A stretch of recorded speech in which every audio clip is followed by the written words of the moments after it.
Hello', আজি আকৌ আহিছোঁ বৰমাহঁতৰ ঘৰলৈ। ভাইটি আৰু মই আহি আছোঁ আৰু এতিয়া আমি বৰমাহঁতৰ ঘৰ পালোহি। দেখিছে কোনো নাই ৰুমত। ই আৰু মোৰ ওচৰত আহি পেলাই লাগি আছেহি। মই যেতিয়াই আহোঁ তেতিয়াই সি মোক মানে এনেকুৱা কৰি থাকে যেন তাৰ বহুত দুখ। সি এতিয়া মোৰ লগত লাগি আছে, মই তাৰ গাটো অলপ মালিচ কৰি দিব লাগিব, তেতিয়াই সি মোৰ পৰা আঁতৰি যাব। আৰু এইপিনে মই বহি ল'লোঁ, বৈ এতিয়া চাহ দিলে খালোঁ। খাই এতিয়া অকণ বাহিৰলৈ বহিব ওলাইছোঁ। এতিয়া দেখিছে আমাৰ খুৰাহঁতৰ দাদাহঁতো আহিলে। তাৰপিছত সিহঁতে বহিলে, এতিয়া ৰবাব টেঙা কাটি আছে বৌ আৰু বৰমাই।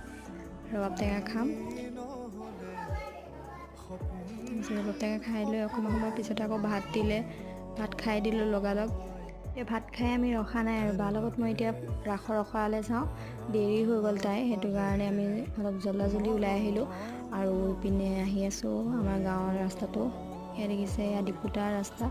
ইমান ধুনীয়া জেগাখিনি, পথাৰৰ মাজে মাজে। আৰু এইপিনে